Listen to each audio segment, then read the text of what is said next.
எல்லாருக்கும் வணக்கம். இப்போ நான் என்ன பேச போறேன்னா, 27ஆம்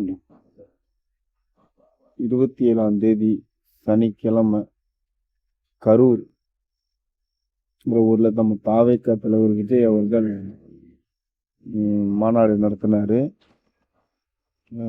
மாநாடுங்கிற பிரச்சாரம்னு வச்சுக்கோங்களேன். அது என்ன நமக்கு சரியா சொல்ல தெரில. இருந்தாலும் அந்த பிரச்சார கூட்டத்தில் பார்த்தேன், வீடியோ பார்த்தேன். நிறையா பேர் எப்படி சொல்கிறது, ஒரு 39-40 பேர்கிட்ட கூட்ட நெரிசலில் இறந்துட்டாங்க அப்படின்ட்டு மீடியாவில் நியூஸ் வந்துச்சு. பிரச்சாரத்தில் கூட்டத்தில் இறந்துருக்காங்க. ஆனால்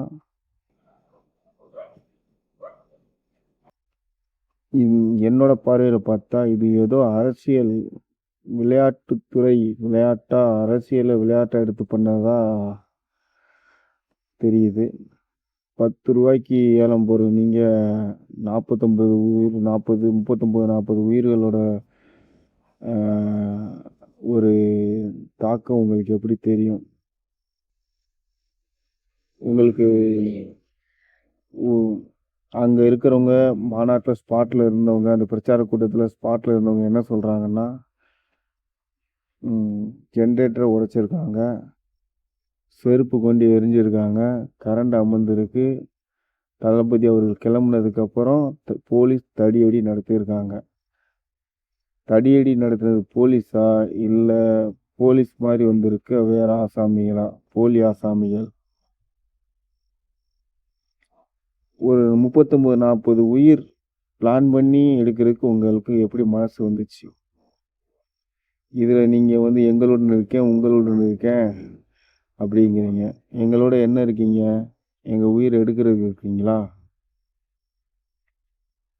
மக்கள் உங்களுக்கு அரசியல் ஆதாயத்துக்காக 39 உயிரை எடுக்கிறாங்க.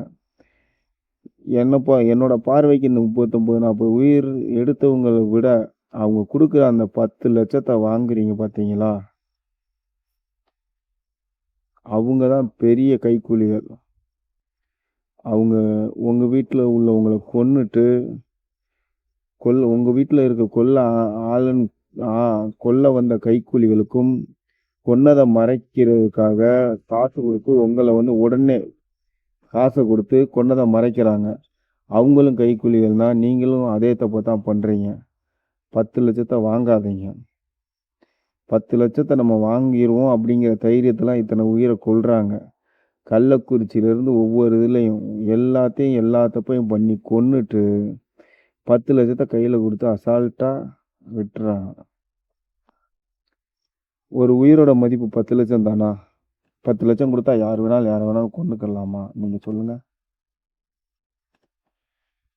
நாட்டில் என்ன சட்டம் ஒழுங்கு இருக்குது?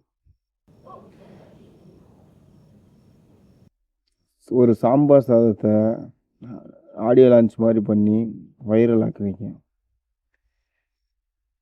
இத்தனை உயிர்களை கொன்னுட்டு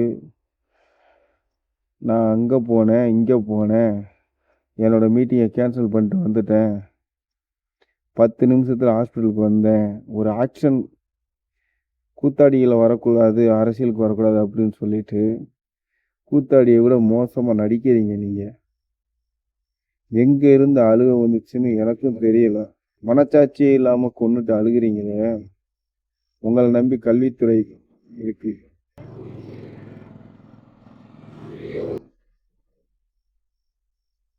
(2026) காலம் பதில் சொல்லும். தயவு செஞ்சு நம்ம பாதிக்கப்பட்டவங்க கொடுக்குற 10 லட்சம் நிவாரண நிதியை வாங்காதீங்க.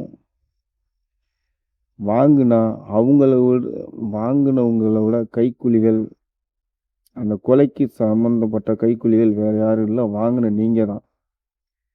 தப்பை மூடி மறைக்கிறதுக்கு உங்களுக்கு லஞ்சம் கொடுக்குறாங்க. அதாவது அடியாள் வேலை பார்க்குறது நீங்கள் தான். அவங்க கொன்னதை மறைக்கிறதுக்கு அவங்க மேலே இருக்க தப்புக்கு ஸ்பாட்டில் 10 லட்சம் உடனே அறிவிக்கிறாங்க. எவன் விட்டு காசு? எவன் அப்போ விட்டு காசு கேட்டால் உங்கள் நிதிங்கிறீங்க. உங்கள் நிதி எதுலேருந்து வந்துச்சு? நீங்கள் கொள்ளையடிச்சதுலாம் தான் வந்துச்சு.